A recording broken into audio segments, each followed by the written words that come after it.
Greetings and salutations, and welcome to episode number, get this, Trev, 151 of Ref the District here on the Believe Network. I'm the Stoner. That's Trev over there. Trev, you and I haven't been on the show together for a few weeks now. What's up? What's happening in Trev? Just holiday season. I'm sick. The whole household I'm in is sick. It's, that's for the year. So what do you got going sick wise? What is it? Just a cold, flu? What do you got? Like a bad cold, sore throat, stuffy nose, sneezy, runny eyes, All right. The holiday cheer.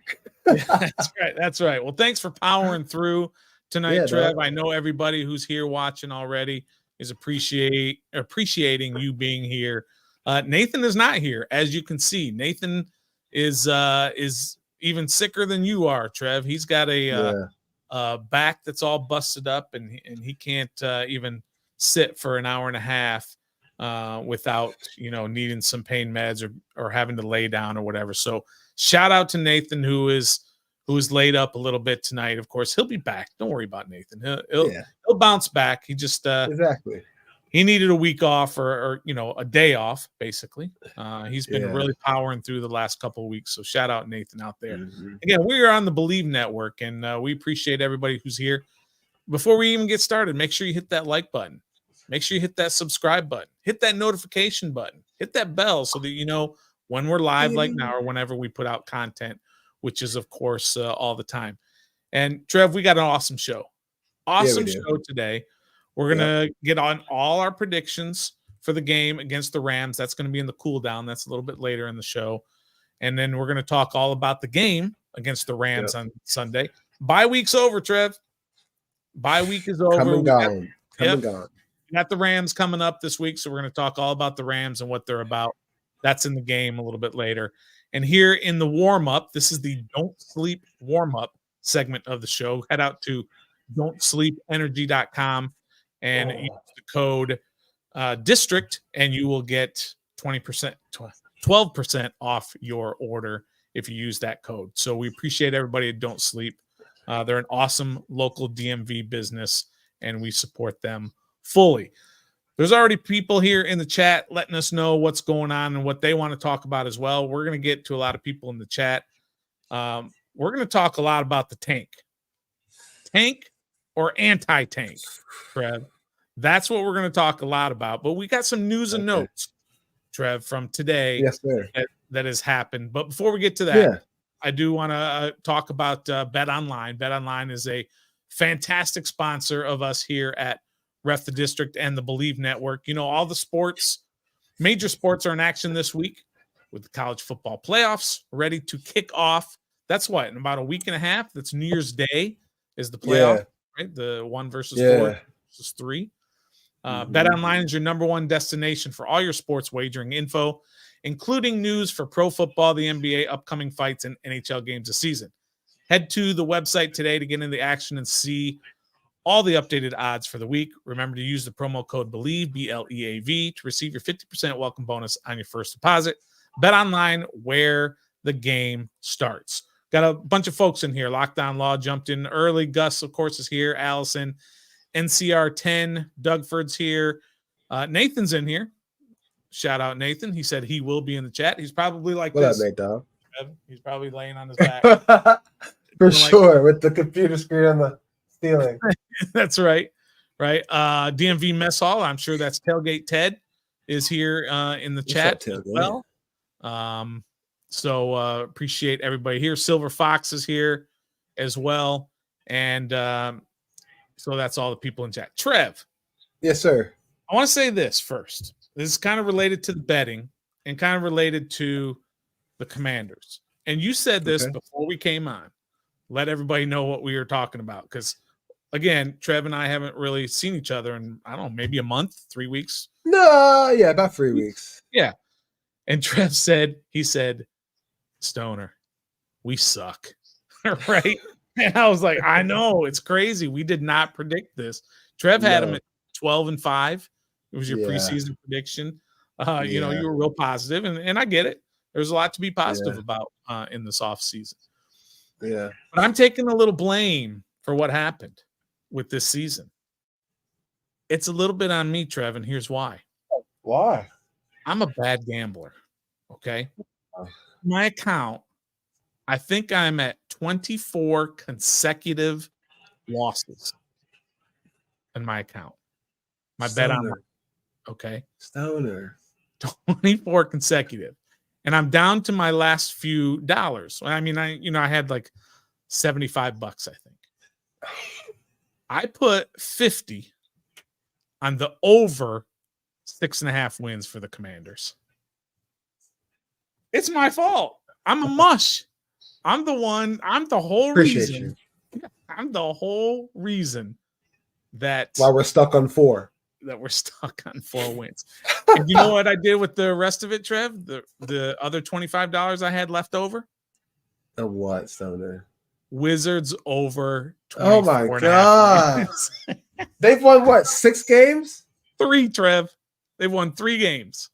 Are you serious? 3. They're 3-21, 3-22, something like that. Yeah. Gosh. My apologies for being the mush for everybody, but it is my fault. So, Trev, I want to get your opinion on some of the moves, some of the things that happened today. First of all, okay, let's talk about the NFL announced that they will be playing a game in Brazil in 2025. Okay. Would you want the Commanders to be in that game in Rio de Janeiro in 2025? Nope. No, you don't want them. And nope. I'm asking everybody here as well who is in the chat if they would want the Commanders in that game. Why not, Trev? Give me some. We gotta be better than what we are to go show across the seas what NFL is like over here. Okay? I'm not gonna go over there and play against the Titans or the Jags or the Colts and get blown out 38-7 or 38-17 and be like, hey, Brazil, that's the NFL. Nah, man. That's the it's Commanders. Cool that they want to have a game in Brazil, but nah, we need better talent. We need Josh Harris to get his feet wet some more here before we go across seas and do anything. We can't even win at home. How are we gonna go win in Brazil? That's 2 seasons from now, Trev. That's not next season. That's the following season. You have no confidence that this team is going to be presentable to the rest of the world in 2 seasons? A man that goes by Riverboat Ron told me 4 years ago it takes about 4 years to build a team. So I think I can wait 2 more years for us to be competitive and then go to Brazil. So it's fine. Yeah. I mean, but it'd be cool for the experience. Sure. Also, on the positive side. Right. It's like, our team is playing in Brazil. That's cool. Yeah. Yeah. So it doesn't matter. Yeah, cool. Well, it seems like that is a popular opinion, but there's no home field advantage right now at FedEx. So what if you give up one of your home games? Okay, that's cool. And let's see. This year they had 8 home games, right? Last year was 9. Yeah. This year's 8. Next year's 9. So that year will be 8. So they're going to give up one of their 8 home games to be in Brazil. And I think Gus corrected me on where it is in Sao Paulo instead of Rio. And in 2024, so next season. Oh, it's next season? I thought it was 2025. Yeah. Okay. So 20. All right. So maybe your point is even better. Better that it's going to be. Yeah. Okay. I mean, I'd love it. But that'd be cool though. I don't see why not. Why you wouldn't want your team to be playing on the big stage, whether they suck or not. I mean, they play on Thursday nights, they play on Monday nights, and they're bad in those games. They play on Thanksgiving. I'm just sour right now. Sorry. I mean, you want to spread the brand. You want to spread your fans all over the world. I went to Brazil, and my wife and I went in 2014 for the World Cup. We went and saw the U.S. play Germany. Nice. In a World Cup match there, and Brazil's amazing. I loved it. So it's an awesome place, and so I think if you had a chance to go there to Brazil and see an NFL game, that would be awesome. That'd be cool. All right, Trev. Another thing that happened today is the Commanders released cornerback Danny Johnson. That was a surprising move to a lot of people. What do you think is going on with Danny Johnson? I don't know. I mean, this is coming the first day back of practice after a whole week and a half off, pretty much because of a bye. Yeah. And you choose to release them the first day back at practice. Yeah. I don't know. And then they went ahead and claimed Caillou, blue, green, yellow, purple, pink, What Kelly his name is, right? from the Packers practice squad. Yeah. Ben Standing put out that Ravens drafted him in the 5th round this year, cut him before week 1. Yeesh. And then they went to the Seahawks, and then the Packers, and now us. I don't know. Maybe he says something to Ron that they didn't like, or something must have happened over the bye week that they just bumped heads about. This is really, I mean, it's not like it's an all-pro cornerback leaving, but like Danny Johnson was a household name here for a while. Good depth piece at the corner. Sure. Special teams returner sometimes at that too, but sure, it just comes as a surprise. Why you would release a starter for our team / depth piece at cornerback when you just signed him for 2 years extension, 2.75 million or something like that. I don't know. Just baffling move today of all times too. I agree. There's something else there. This is not a performance sort of deal. I don't believe so. Now look, Emmanuel Forbes was back at practice. He was a full participant, so he's going to play. Okay, right. Which makes sense. Okay, that's fine. But still, as you mentioned, he's a depth piece. What if Forbes gets hurt? You want a guy who's going to jump in there and be able to make some plays out there. So usually when a guy gets cut this late in the season, it's usually for other than performance reasons. After a bye too. After a bye week. So there's something going on there. It's just very surprising. And I know, and Nathan's jumping in here saying that this was a front office deal, wants the younger guys to play, wants Forbes to play, wants Quan Martin to play more, which is fine, but you still need backups. You still need guys to go in there and play if they get dinged up or whatever. And Danny Johnson has been around this team for 3 years. You extended him for 2 more years, and then you let him go. Yeah, with 4 games left. Yeah, something's definitely going on there. Jamin Davis had surgery this week, and today they finally did put him on season-ending IR, and they brought up Joshua Pryor from the practice squad to take his place. He's a journeyman defensive end. This means what a lot of people have been asking for: more Jabril Cox playing with Jamin Davis out. Do you expect anything? Flashes or anything from Jabril Cox in these last 4 games? Just because Cody will probably slide over and take, Jamin's spot or whatever, and then insert Jabril Cox. He'll probably split reps with Khaleke Hudson, I believe, I guess. Is Scooter Harris I don't even know. Our linebacker group is so weak outside of Davis and Barton. I don't even know who's on our team for the linebacker spot. But you got Khaleke Hudson, and you got Mayo's still around, I believe, but so maybe a couple plays here and there. Ron Rivera said if the opportunity comes, he'll be ready because they've seen some things in practice that show him he's ready. But I really don't care. We signed him like 4 weeks ago, and we're 4-9, and people are still calling for some action. Cool, but like at this point, I was calling for his action when we got him, when we needed him. But now that we really need him because of injury, it's like, okay, well, there's no one else. So of course, he'll get some spots. Jabril Cox may make us appreciate Jamin Davis a little more when we see him. Whoa, maybe we overlooked Jamin a little much. Where's Jabril Cox drafted? Was he like a 2nd rounder? I think from LSU, right? High.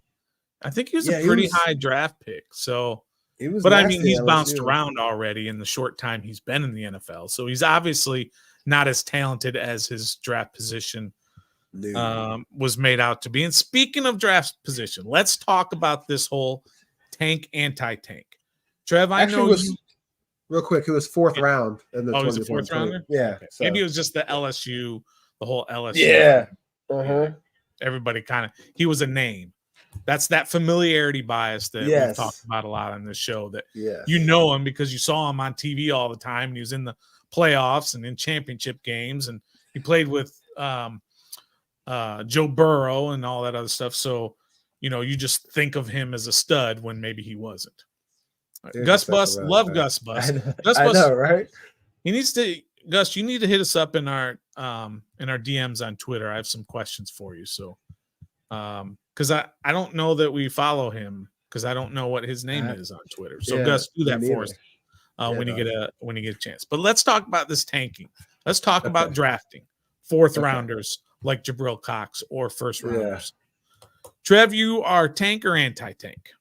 I'm anti-tank, man. I don't like tanking. I don't like it. It's just I don't, especially like in a competitive sport like this. This is people's jobs on the line. Like people feed their families because of this. And on one hand, it's cool because I guess the younger guys or the not so talented guys get a chance to showcase why they're even on a roster. But at the same time, it's like I'm getting paid. I'm putting my life on the line every day. Well, I'm just going to give up now. 4 weeks left, to make the playoffs, but my kid still wants to see daddy play. Sure. My family still wants to come to a game. They can come to this game because of their schedule. We just have to be out of the playoffs. They still want to come though, so I got to perform. Like, don't tank, man. Tanking is not. Don't ever give up. And I think there's a couple of disclaimers that we should get out of the way before we have this tanking because I'm anti-tanking as well, but I'm going to give the tanking perspective for you, Trev. To see, kind of see what you think. But a couple of the disclaimers. First of all, we all know, everybody knows that this team, if you went out there and didn't tank, they're bad enough that they could lose all four anyway, or should lose all four. Will probably lose all four. That's not the point. Right. The point is whether or not you want to purposely go out there and lose games. They will not purposely lose these last four games. They will try everything and still lose. We get that. That's not the point that we're trying to talk about when tanking. And second, the other disclaimer is, Trev, that John Allen doesn't tank. Okay, Terry McLaurin doesn't tank. None of the players tank. Even the coaches don't really tank. But kind of what we were talking about with the whole Danny Johnson deal, front offices are the ones that do the tanking. Front offices are like, we're going to trade guys away, or we're going to cut guys, veterans that actually do help this team. I'm not saying Danny Johnson is one of those guys, but this would be a case to where maybe they cut I'm just throwing a name out there because maybe they cut Tyler Larson. Right. Okay, because they want to play, for example, Ricky Stromberg. I understand Stromberg's hurt. He's not playing. He's done for the year. This is just example, just as an example. The front office would do that so that you would play the younger guy and hopefully lose to get a better draft position. Yes. That's what tanking is. Or Brian Robinson is banged up. You know what, Brian Robinson? You're a part of this future of this franchise. You're not playing this week. I don't care if you can play. You're not playing. That's tanking. Terry, you got a bum toe all year. You're not playing these last four games. That's what tanking is. So we understand that.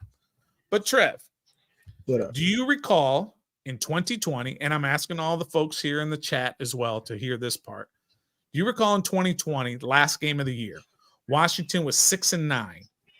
Philadelphia was 4-12, 4-11. Yeah. And Washington's trying to win the division. Yes. If Washington wins the game, they'll win. They'll win at 7-9. Yes. If they lose, the Giants will win the division at 7. I think I know where you're going with this, but go ahead. And they have and Philadelphia had Jalen Hurts playing. He was killing us all game. Go ahead. Killing us. Washington was winning the game, but Jalen Hurts was playing well. And then in the fourth quarter, the coach, Doug Peterson, benched him for Nate Sudfeld. Yes. And Nate Sudfeld was terrible. Yes. And this was an example of a tank job.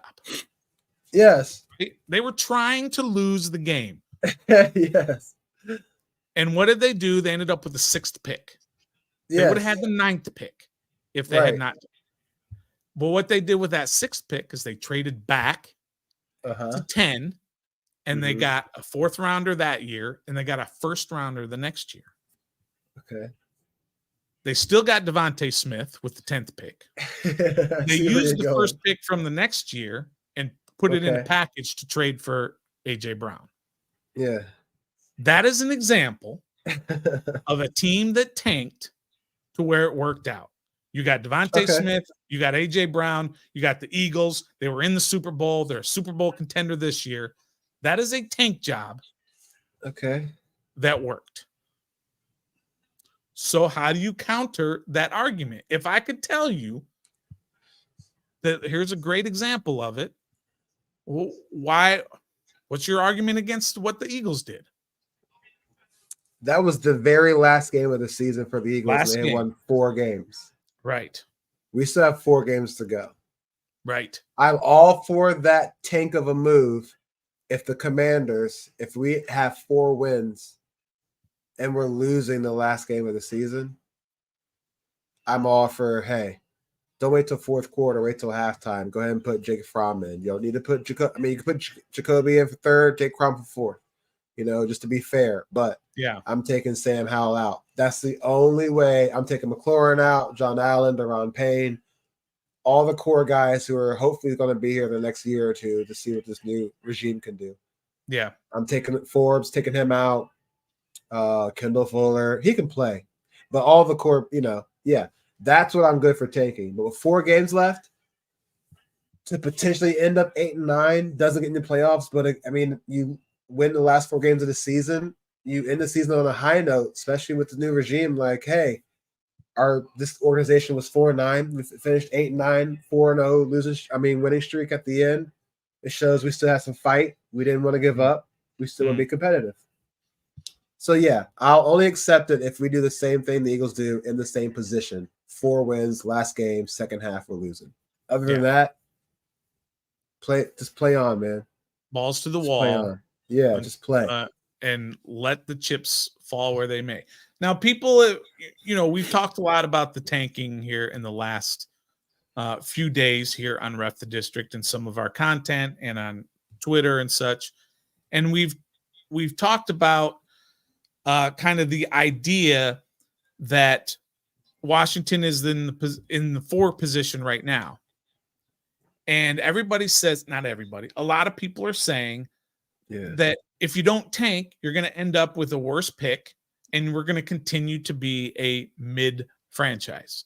Because in the last 3 drafts, you've had 16 Emmanuel Forbes, 16 Jahan Dotson, 19 Jamin Davis. Yeah. But people soon forget that the year before that, we had the number 2 pick.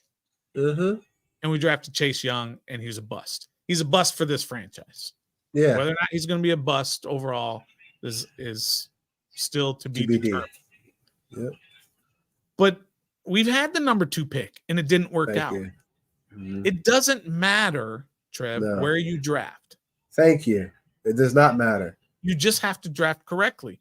I went through and looked at all of the drafts, and I looked at how many players in the last 25 years that were drafted in the top 5, because everybody says you got to get in the top 5. How many of those players won a Super Bowl with the team that drafted them? In 25 years, Trev, 6. That's it. It's 125 players that have been drafted top 5 in 25 years. 6 have won a Super Bowl with that team. That's it. That's it. Top 5 guarantees nothing. And then if you want to go to quarterbacks, I also looked at all the quarterbacks drafted in the top 5 in the last 35 years, Trev. You know how many won a Super Bowl? In 35 years. There were 43 quarterbacks drafted top 5 in the last 35 years. 2. Top 5 quarterbacks have won a Super Bowl for the team that drafted them. There's a few technicalities in there. I didn't count Carson Wentz.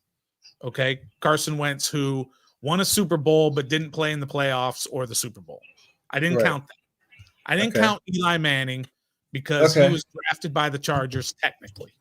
Yeah, you're right. Okay. So he didn't win a Super Bowl for the Chargers. That's a technicality. I get it. Same thing with John Elway.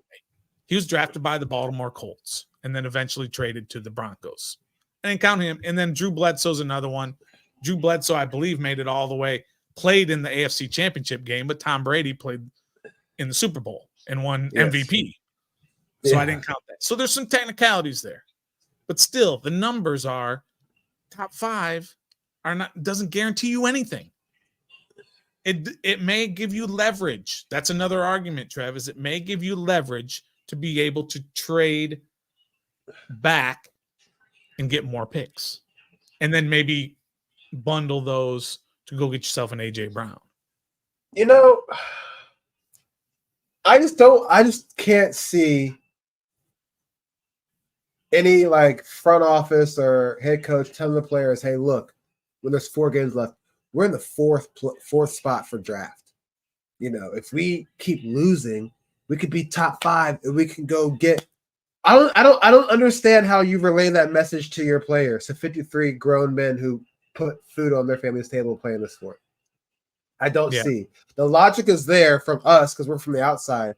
But inside that locker room, the draft is the furthest thing that should be talked about in the locker room. Absolutely.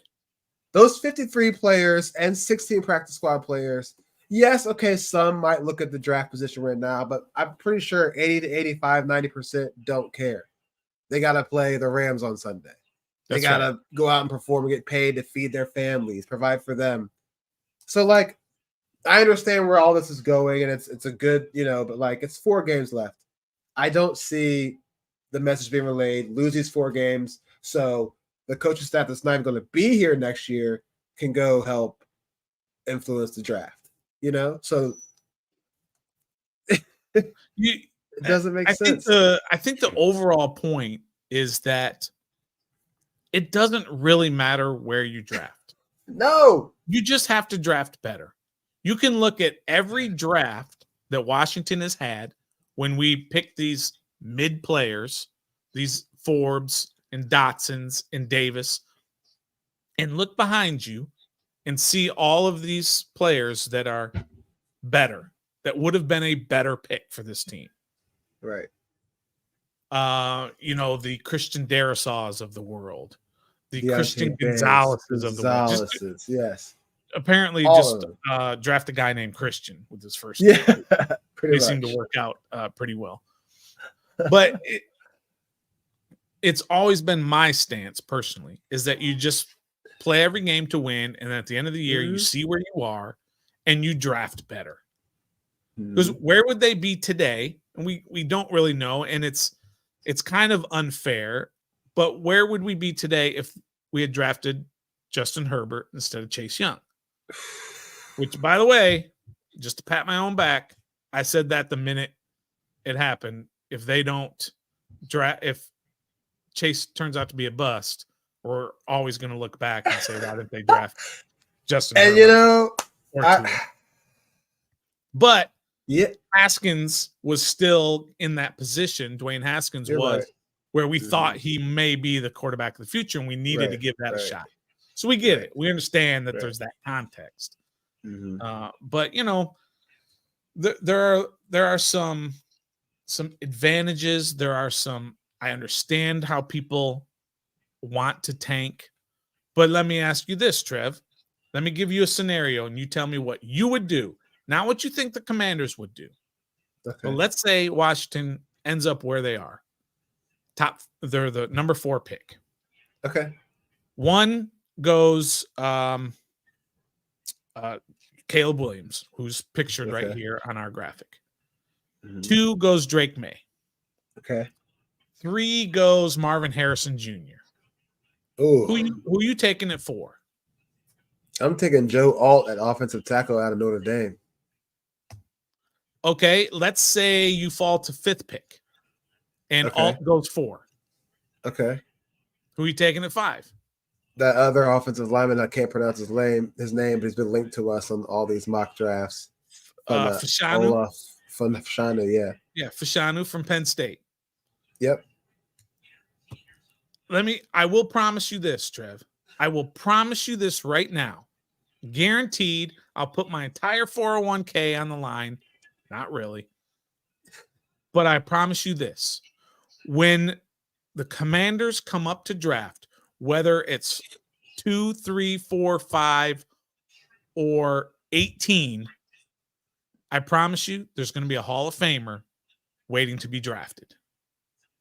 I don't know who that is, but there's going to be a Hall of Famer waiting to be drafted. I believe I can believe that with you because we have a whole new FO up there doing all the right. But I mean, just in general, it doesn't matter again where you draft. Yeah. You're right. There's going to be a Hall of Famer there. You just have to know who that is, and you just have to draft him because there's Hall of Famers in every draft, and they all are not 1-1.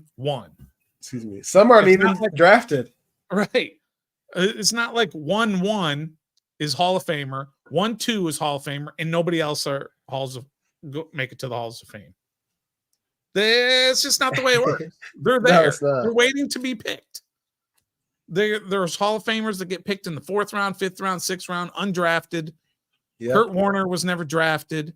Division II. Shannon Sharp, was he drafted? I don't think he was drafted. Shannon Sharp? Oh, yeah, I think so. But Shannon was drafted? So, it wasn't a first rounder. No. Yeah. But, think of guys like Zach Thomas, the linebacker from Miami. I think he was a 5th rounder. Tony Gonzalez from the Chiefs, tight end. I don't even know when he was drafted. Antonio Gates from the Chargers. I believe he was undrafted because he was a basketball player in college. And he's a Hall of Famer, first ballot.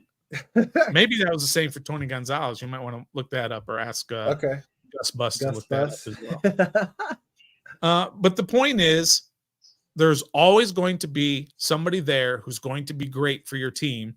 You just have to figure out who that is. Exactly. London Fletcher. They figured out who Tom Brady was. London Fletcher. Mm-hmm. I mean, freaking Brock Purdy's going to be a Hall of Famer the way he's going right now.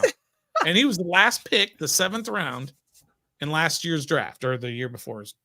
Not this year's draft, but last year's in the Sam Howell draft. Yeah. And here I am saying that I would give you all the positive, or the tank, the reasons to tank, and all I do is jump over to the anti-tank because I can't help. Because we don't tank. Yeah. So all right, listen, we got to talk about this Rams game here coming up here in the game. We got to talk a little bit about that. Trying to get Trev out of here fairly quickly because he's powering through. I appreciate you, Trev. Make sure everybody hits that like button. Do we only have 12 likes and we have 100 people in here? 100 plus people and we have 12 likes. What is going on? That math ain't mathing. That math ain't mathing. And listen, when we talk about this Ram game that we're going to talk about coming up here, we do want to hear a little bit more from everybody in the chat. We kind of ignored them just because Trev and I both have strong stances here on the tank/anti-tank. So we'll get to more of everybody here, excuse me, in the chat, talking about the Rams game, talking about what they expect this week out in LA. It's a road game and everything. And then we'll start talking about some predictions. It's coming up here in the game. We're only going to be gone for about 10 seconds, so stay with us.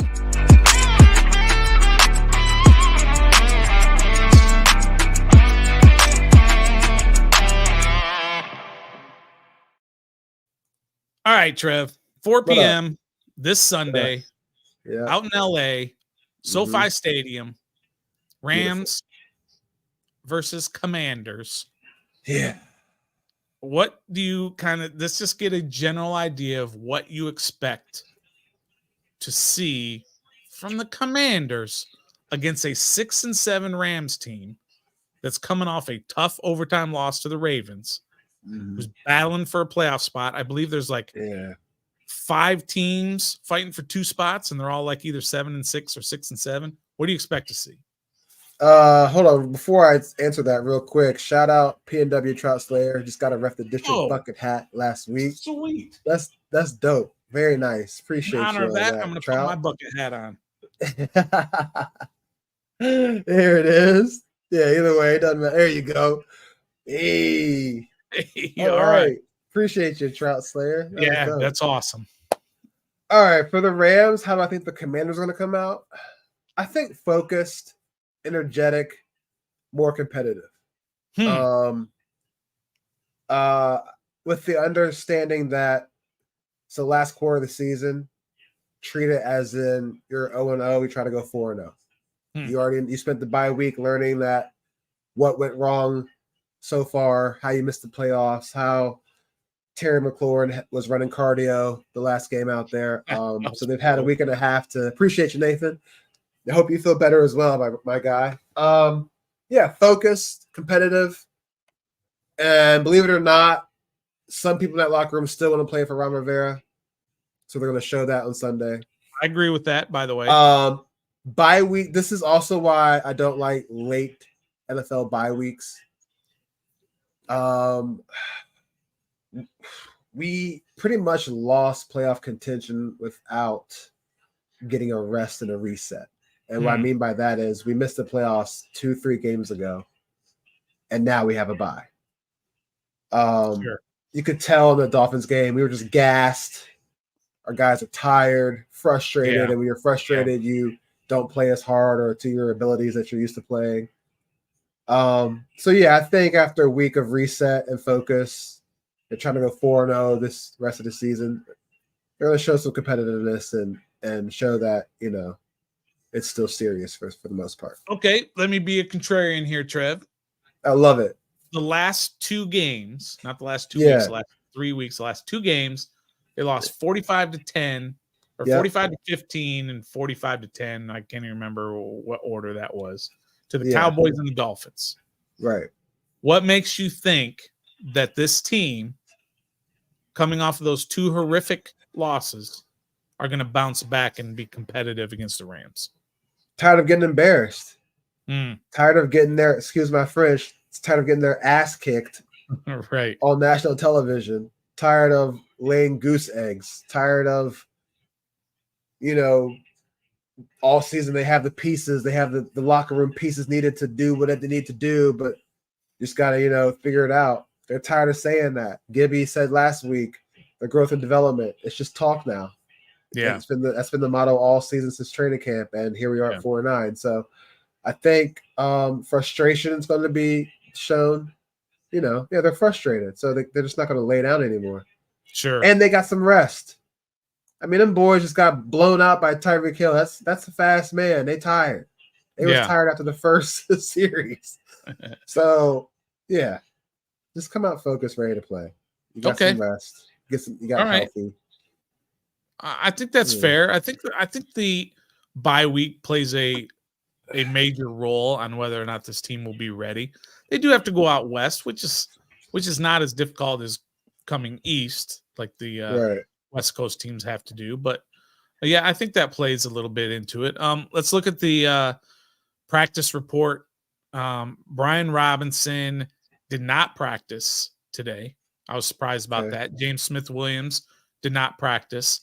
Limited was Tyler Larson, and full practice was Forbes and Sadiq Charles. Now, Sadiq Charles is still technically on the IR, but he's in his 21-day window to where they could bring him back at any day. They could bring him back and play this game, start this game. Look, I was a big Chris Paul guy at left guard when Sadiq Charles went out. Chris Paul is not the answer. Let me just say that he had a nice game that first game. He's not the answer. Got over my skis on that one a little bit. It's okay. But on also it says Curtis Hodges did not practice.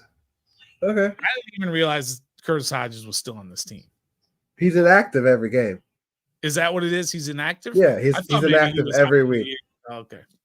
No, he's inactive. I don't know how he hurt his back when he doesn't even play, but okay. But for the Rams, I wrote down their injury report today is offensive lineman Rob Havenstein did not practice, and Tutu Atwell did not practice today. Tutu Atwell is their third leading receiver. He's speedy. And behind, of course, Puka Nacua and Cooper Kupp, who are both healthy. Tight end Tyler Higbee was limited. Wide receiver Skwarnik was limited. And linebacker Michael Hecht was also limited in practice today. Look, the Rams are not a great team, Trev. They have some issues. But here's the thing. Matthew Stafford, like most quarterbacks, Matthew Stafford, when given the time, can pick any team apart. And this team, the Commanders, have the worst defense in the NFL. Yes. So what is Matt Stafford going to do to this team? Slice and dice, baby. He's a surgical quarterback. He doesn't like to kill you right off the jump. He likes to get you in the operating room and surgically dismantle you. Yeah. Puka Nakua, or however you say his name. Puka Nakua. Puka Nakua. I didn't know who he was until he started doing stuff in the Rams. Also, I didn't, study draft picks, stuff like that. So maybe he was talked about, maybe he wasn't. But for me personally, I had no idea who he was. And now his quarterback's Matt Stafford. I know who he is now. He's a stud across the side of Cooper Kupp. He's going to surgically dismantle us. I hate to say it, but now he is prone to throw some interceptions in his career in his day. How many interceptions have the Commanders forced in the last 4 games? Correct. Yeah. So, in order to stop him slicing and dicing, I need Jonathan Allen and Deron Payne to show up. Now, I know they've been getting extra attention, triple team, double team, but damn it, John Allen, you're an all-pro. 2 years. Deron Payne, you just got paid. Okay. You had 11.5 sacks last year. You're barely scraping 5 right now. Put some pressure on Matt Stafford, make him uncomfortable with that bad elbow, and make him force throws, and he'll throw interceptions. When he's uncomfortable, he's a bad quarterback. But like you said at the beginning of the segment, you give him time, he wins Super Bowls. That's right. So that's right. Yeah, he's a darn good quarterback. I think the weakest part of the Rams, looking through all of the Rams stuff, they're average in so many ways. They're middle of the pack offensively, middle of the pack defensively, middle of the pack turnover ratio. I watched every snap against the Ravens last week in that game. They've got some talent, obviously, but they are lacking in some places. And one of the places I noticed was just what you were talking about, is their interior offensive line. That's where Washington can feast. If I don't know why we would expect Allen and Payne to get home, but they should be able to. And I have a theory also, Trev, and maybe it's for another day to get deep into. I blame a lot of the defensive problems they've had this year. Wait for it. Okay. Wait for it. I blame it on John Allen. Here's why. Yo, why would he do this? Knowing I gotta leave early, knowing we got other things to talk about, and then preview it for another show. Yeah. I like this. Why? Listen. Why? Go ahead. Why? John Allen has preached, and I've heard him on all kinds of places. He talks to the junkies every week, every Monday. Yep. And he always says, we're 4 first rounders. This was when Chase and Montez were there. We're 4 first rounders. We should be able to get home. We don't need blitzing. We don't need stunts. We should be able to get home. So the coaches listened to him and says, you're right. You should be able to get home without doing it. I remember back a couple of years ago when they would have all these stunts to where I would watch, literally, I mean this, Trev, I would watch John Allen beat his man, turn around, and block the guy who was blocking Payne. That Payne would come free. Yeah. Now, he wouldn't beat him clean to where he would just go after the quarterback and turn around. But, I mean, he would be fighting him or whatever, and then he would just turn his body and block the other offensive lineman who was blocking Payne at the time, and Payne would go free. They've done nothing of that this year. It's been 4 guys going up. So I think it's on John Allen. I think he's convinced all those coaches that they don't need all that stuff. I can beat my guy every time. Payne can beat his guy. Sweat can beat his guy. That's my theory. That's not how it's supposed to work. It's not supposed to work that way. So I blame a little bit on John Allen. I can agree with that with you. I agree. Mm-hmm. And I love John Allen. Right. Let me just say that. I think John Allen is a fantastic football player. John Allen is going to have his number in the ring, or his name in the Ring of Honor at the new stadium someday. He absolutely will, Trev. He's a Pro Bowler this year, Trev. You watch. He will be in the Pro Bowl Everyone likes to slander him because he hasn't had a great year and he's had some outbursts in the locker room and everything. But he won't.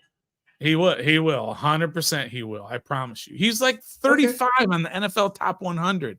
That weighs on voters' minds. Yeah. A Rams fan is going to vote fan or executive or whatever is going to vote for him. We had all of these previews of these teams week in and week out who kept telling us that the scariest part of Washington's entire team was the defensive line. It's a reputation. He's getting in the Pro Bowl. Just by Terrell Burgess is going to make the Pro Bowl before John Allen. I'm going to grab a tissue real quick. Keep going. All right. So anyway, John Allen is definitely getting in the Pro Bowl. He's definitely still a building piece. He's not young and he's all of that, but he is still a very important part of this team. Unless he gets traded, he's not getting traded. I'm not so sold on him being a building piece. He didn't already aired it out that he thinks about being traded all the time. He wouldn't really mind if he left. Yeah. He might not be here. He'll be here. Trust me. We get all in our feelings about these things and think nobody deserves to go to the Pro Bowl and this team's terrible and trade everybody and do a 100% turnover of the roster. It's not how it works. He's going to be here and he's going to be very good when the team gets good at some point. He's fine. He's an excellent defensive tackle. He's not as statistically, he's not as good as he's been in years past, but he's still an excellent defense. It's like all this hate on Terry McLaurin all of a sudden. And I was the guy who had to talk you guys out of saying, I was saying he's not a top 10 receiver, and you guys were like, he's top 10. But now everybody wants to trade him. And I'm like, you're crazy. Terry McLaurin is a valuable piece of this Washington team going forward. Valuable piece. They're just having a down year. So anyway. All right. Kyren Williams. By the way, these people we're talking about too, not Matt Stafford. He's a 1-1. But go look up Cooper Kupp's draft position. Puka Nacua, Tyler Higbee, Kyren Williams. Yeah. These are all second, third, fourth rounders. Cooper Kupp is MVP as a receiver. Yeah. And I think he was a third rounder. He might have been a second rounder. But either way, again, there's MVPs everywhere in the draft, not just at 1-1 and 1-2 and 1-3. Kyren Williams is a problem, Trev. He's averaging 5 yards a carry. Our run defense is not as bad as our passing defense. It's bad, but it's not as bad. It's not as bad. Yeah, and I think we sit there and we watch this team week after week, and we watch them stop the run for the most part, and then somebody has a 64-yard touchdown. Yeah, I know. You know what I mean? Like they were just absolutely shutting down the Patriots, and then all of a sudden Stevenson runs a 64-yarder, and you're like, where did that come from? And if we can get David Miracle Whip to show up to games outside of when we play his former team, the Giants, we might be able a little bit better in the run stop, but whatever. But the defense, Trev, this year has been so mystifying to me. I don't get it either, bro. Not just that they haven't been good, but how bad they've been. The explosive plays that they constantly give up. It's the ridiculous. 30 points per game that they give up is mind-blowing to me. We didn't lose anybody on defense. We just added to it. You lost Bobby McCain. Who? And Cole Holcomb. Who? Exactly. Yeah. I want to go back to a comment here. Somebody was asking us here, which is not about the Rams, but I did like the question from Brent Headley. Stoner Trev, would you give up a draft pick for Mike Tomlin, or will it take more picks? And what rounds do you think? Yeah, are you a Mike Tomlin guy? I like Mike Tomlin. I do. I don't know how much I'd give up for him. Yeah, I know, right? Like I wouldn't, give him the whole kit caboodle for him. But yeah. As far as compensation for a coach, I don't really know what's value, what sort of value I would give up, but I would love Mike Tomlin to be the coach of the Washington Commanders in 2024. I just don't want to give up too much for him.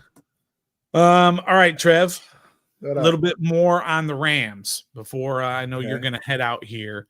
I do want to hear, maybe before we go in terms of the Rams, defensively, of course, they still have Aaron Donald. And Aaron Donald is going to be going up against Chris Paul, Tyler Larson with a banged up knee, and Cosby. What is Aaron Donald going to do to this Commanders' interior offensive line? He's going to at least get 2 sacks, not even playing. It's NFL. It's all about adjustments. And he's kind of had a quiet the past couple of years since the Super Bowl. Yeah. He was contemplating retirement. Yeah, that probably plays into it. He hasn't really come up in the conversation of Defensive Player of the Year or MVP like he used to. He doesn't really get mentioned in the top 10, like interior prep, all the lists. You don't see Aaron Donald on there. But that doesn't mean you sleep on Aaron Donald. No, God, no. It'll take a game like this for him to remember, for people to remember if they forgot who Aaron Donald was or is. So he's gonna wreck. Yeah. And to be honest, you go ahead and put Nick Gates in there and let his nastiness shine out on this game, because Tyler Larson, I'm sure you're a great guy off the field, but you don't have that dog in you. And we signed Nick Gates in the offseason for some money. There's 4 games left. Tyler ain't going to make a difference. Go ahead and let that man heal up and put in Nick Gates and bring that tenacity. He might get, worked, but he ain't going down without a fight. Aaron Donald's going to wreck us. Yeah, I agree. I think Aaron Donald's going to be a problem. This team does not do well against good pass rushers. That's another thing when you were bringing up Nick Gates. That's another thing we're going to talk about in future content is in the last 4 seasons, the free agency record of one Ron Rivera / Marty Herney, which has been abysmal free agency. Just think about this year. Wiley, Gates, and Cody Barton. Those are your 3 big pickups this year. And I don't understand what it is. These names were names previously before they came here. Say what you want about Cody Barton. He had over 100 tackles in Seattle, and he was balling in Seattle. Wiley probably had the same stats, but the playoffs to the Super Bowl, he didn't allow a sack. Yeah. And you really didn't know anything about it. And who was the other one you said? Nick Gates. Yeah, Gates, of course. Gave us problems every time we played him when he was in New York. Yeah. He was a bomb dog of a center, came here, and he came and get this.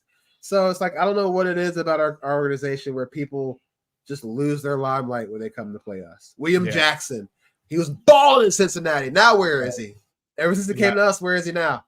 Yeah. I think he's out of the league. I don't get it. I don't get it. Yeah. All right, Trina, before we go on to the cool down, and I know you got to get out of here, so I'll handle the cool down with all the folks in the chat here. But got to give your prediction before you head out. What you think's going to happen on Sunday and score? It's a 4:00 game. We're playing in Hollywood. Hollywood. A lot of distractions over there before game day. Yeah. Playing inside, like I said already, on the turf. Yep. The Rams, these 2 teams are literally what their records indicate. We are 4-9 for a reason. And the Rams, like you mentioned, are average across the board when it comes to stats. Their record 6-7. That's pretty mediocre. So I think we're going to put up a fight. I think we're going to win this game. It's going to be scrappy. I think the Rams are going to come out, lighten it up a little bit in the first, like go up 7-0 quick or 10-0 quick. Kind of like and then we'll settle in and make this a game and be competitive and come out winning 27-20. 27-20. So I think Washington's going to be able to keep it close. If I do, I think if you can contain Aaron Donald, is Bobby Wagner back? No, he went back to Seattle, didn't he? Yeah, he went back to Seattle. Okay. If you can contain Aaron Donald and give Sam Howell time, We gave that man a week and a half for some practice. Who knows? He could light it up. This could be a Terry McLaurin coming out game. I don't think the Rams are known for their secondary. Mm-hmm. So, yeah, 27-20 Commanders. Focused, competitive. Well, 27-20 Rams. No, Commanders. Hold on. Commanders. Can somebody – okay, look. I'll give you a break, Trev, because you're sick. Okay, Commanders. We can just mark this up to I was gonna say earlier, but I know the right time. But now's a good time. I've really since when I've kind of lost interest in watching these last games, just because I'm so frustrated of how this season, how we've lost. Sure, I'm used to losing, but by the way we've lost, we've been like putting up Colts and Jaguars and Texans back in the day number losses when they were getting blown out. That's what we are now. Browns and Lions. So it's just I'm trying to find motivation to be a fan again for these last 4 games. Yeah. So I'm going to start by on this show on episode 151 saying we're going to win 27-20. Love it. I love it, Trev. 27-20 Commanders is Trev's. I wrote down Rams just because I assumed. And then you said Commanders, and I tried to correct you, and you were like, no. I meant Commanders the entire time. Yeah. All right, Trev, thanks for popping in here for a little bit, powering through. Yes. We do have one more segment left where we're going to get to predictions, game predictions, and such, but Trev is going to head on out. So I appreciate you, Trev, and yes, sir. Hang in there. Whoever is going to be here for the cool down, we're going to talk all about the predictions coming up right now.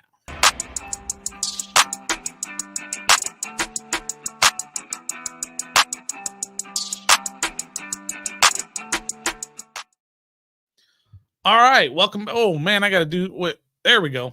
Got it. Nailed it that time. Welcome back to Ref the District, episode 151. We're a proud member of the Believe Network. Appreciate everybody who's hanging in here. We got a bunch of people here, and we're going to do some predictions. So we're going to do a lot of interaction here because, as you can see, it's just me.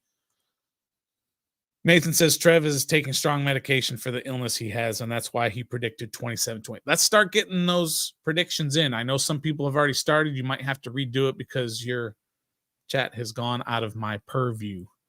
VA Money Group says Nakua won't be stopped once this game. I hope at least once. Brandon Thomas has got 27-13 Rams, expecting another predictable defensive effort. Look, 27-13, giving up 27 points. I'll take it. That's pretty good defense for this team, giving up 30 points per game. TJ's got it 31-21 Rams. Good to see you, TJ. Welcome back, of course, as always. Let's see. Yam in the his owl. Yo, guys, long time no see. Where you been, Yam? Yam, you're supposed to be coming back stateside this summer, aren't you?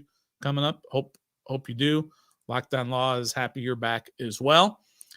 Let me get in a little bit of what I think. Here is Nathan's official pick, writing it down, 33-22 Rams. And in case you're just joining us, Nathan is on the injured list as well, but he is, of course, following along here in the chat. Trev, not feeling well also, but he was here for most of it. So you got just me. And you're just going to have to deal with it. And you're going to have to get takes that get no challenge because it's just me. All right, let's see. What else do we have? PNW Trout Slayer, who, the reason I'm wearing this hat, said earlier he just picked up a bucket hat, or Ref the District bucket hat. Appreciate you doing that. 24-28 Skins. Ooh, taking some of that medication that Trev was on. We did talk about this earlier that Jabril Cox is going to be playing on Sunday because, of course, Jamin Davis went under the knife. Surgery, out for the year. Mark Kimpton has the Rams 35-24.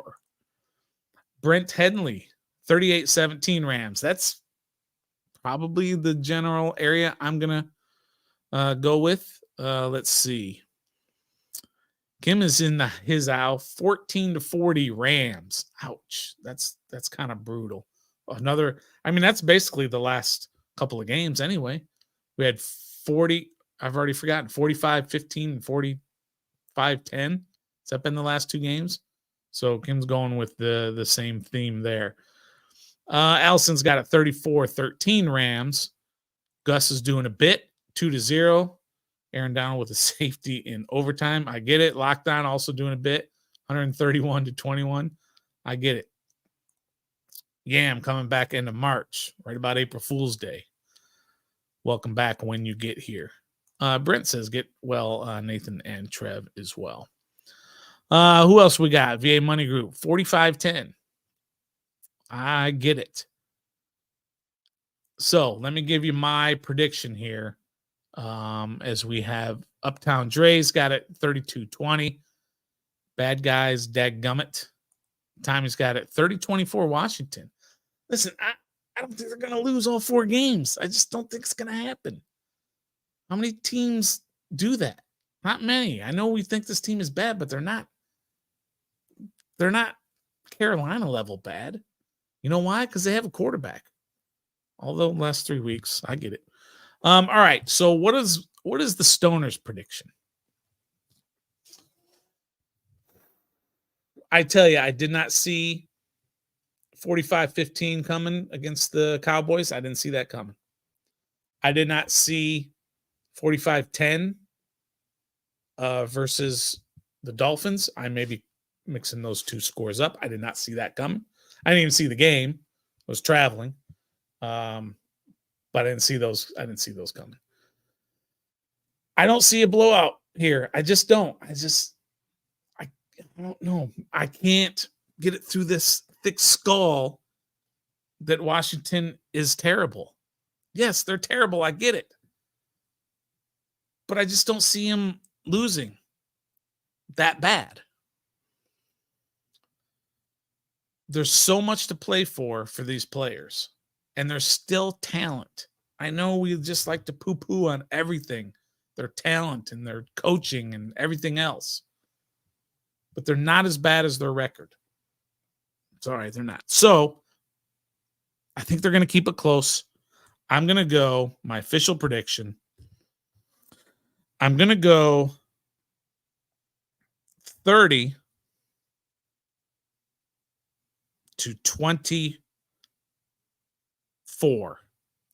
And I'm probably going to have to go Rams. Rams have a lot more to play for, obviously. They're 6-7. They are in a heated battle. They just lost a tough one against Baltimore. They are pissed off. They could have been in the playoff spot. I think they're the first team out right now. They're in the whatever the 8th spot that is, but they're battling a lot of teams. This is not one of those to where they only need to jump over one team. There's like 4 or 5 or 6 teams that are either 7-6 or 6-7. So they've got a lot to play for. They're going to be at home. They're pissed off from the other game. Of course, they have weapons galore on offense. Kyron Williams is a beast, averaging 5 yards a carry. Stafford can still do it. He's tough. He's prone to interceptions, but Washington is not a team that turns the other team over. And they have Puka Nacua, and they have, of course, Cooper Kupp. So they have weapons, and Washington gives up a lot. So I think Washington still keeps it close, though, 30-24 to the Rams. All right, let's get some bold predictions in here. Actually, let's go through a few of these other scores. Dougford has got it 25-24 Commanders. We've got a few people who've got the Commanders winning in this game. I did watch Stafford and Kupp versus the Ravens. I watched that entire game. I was actually more impressed with Kyron Williams. And what was crazy is I remember that first drive for the Rams. It was Kyron Williams, Kyron Williams, Kyron Williams, Kyron Williams, and he kept going and going, and they had 9 straight running plays.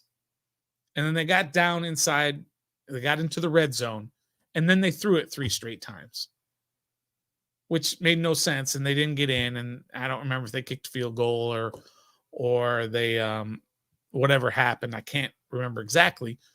But the point is, they were doing so well with Kyron Williams, and then they just changed the game plan. Made no sense. That's one of those things to where sometimes coaches can get a little kind of fancy and ahead of themselves or whatever. Just keep running the ball. I like Kyren Williams. Very good. But yes, I watched Nakua. I watched Kupp. I watched Stafford throw sidearm, almost underhand. One time, little Kent DeColvey, Dan Quisenberry from back in the day. You have to be my age to know who those guys are. But yeah, I did watch them. Let's see. This is a very good point. Stafford is one of those quarterbacks that when he's pressured, he will make some mistakes. He will turn the ball over. He will fumble it. He will throw picks. So keep an eye on that. If Washington can get some pressure, and we talked about it earlier in the show, that the weakness of the Rams is the interior offensive line. The strength, you see the air quotes, for those who are listening, I'm throwing up air quotes. The strength of Washington's defense is their defensive line, their interior defensive line. So let's see if they can take advantage of that, put some pressure on them, make them turn the ball over. Washington hasn't turned an offense over in over a month, I believe. So that could be trouble. Bold predictions. Let's get your bold predictions in here as well, since we got all your regular predictions, your score predictions, bold predictions. I think, Nathan Flores says Forbes gets a pick 6. That's a bold prediction. Forbes, who hasn't played in a few weeks, coming back from injury, has had, what's he got, 2 interceptions? No. I can't remember. Uptown Dre says, could Terry get a 100-yard game, please? Unbelievable. Let's see. Yeah, and Tommy T's kind of backing you up there. He will have a 100-yard game. They need to target Terry McLaurin more. I know everybody seems to like this spread the ball around to all these different receivers. That's not my style. My style is you target your number one receiver 12 to 15 times a game, every single game. Even the other team knows it. You still do it. The best receivers get targeted 12 to 15 times a game, every single game. Target him over and over and over and over again.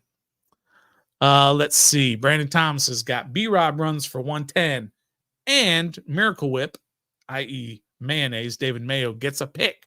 Those are bold predictions. Quisenberry was a killer on my Orioles. I love that.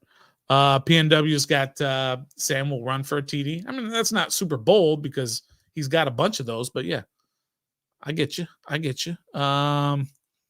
Lockdown says Howell will have 2 pick 6s this week. What is that? What does he have, like 3 games in a row with a pick 6? What's going on there? That's crazy. Let's see.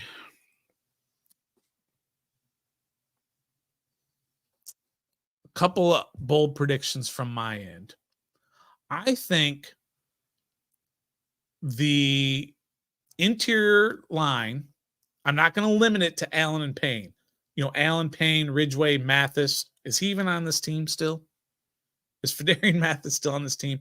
I think the 3 of them will combine for 2 sacks. At least 2 sacks total. The interior offensive line. Watch out for these guys.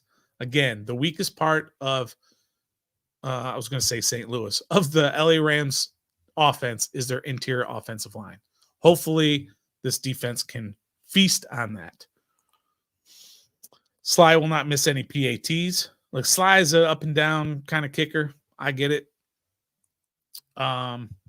He's not super reliable, but he's not terrible either. He's just one of those guys that's like, whatever, kick the ball through, will you? All right, so those are a couple of the bold predictions that I have. You guys have your bold predictions. Last thing here, y'all. We've got to pick our survivor pool pick. Okay? There are 6 people left in our survivor pool. I'm going to bring it up here on my phone because I was looking at it earlier. There are 6 people left. We're one of the 6. We're killing it in the survivor pool. This is week 15. We've been right 14 straight weeks. So we want your help here on who we're going to choose in week number 15. I'm going to bring up the stats, like I said. There were doesn't say here. 257, I believe, started, and there are 6 left. So who are we going to take? Let me give you the 4 options of who we could possibly take. You ready? And then I need everybody's input on who you think we should take for our survivor pool. The Raiders are at home against the Chargers. Justin Herbert, Keenan Allen, out. Now, the Raiders are probably playing Aiden O'Connell, but they are a 61% chance to win at home, and that's Thursday night. That's one option. Option 2, the Bengals are at home against the Vikings. Both are 7-6 teams. All right, but they're a 62% chance to win at home against the Vikings, who are starting Nick Mullins, their 3rd, 4th stringer. Nick Mullins. Should we take the Bengals at home at 62.4%?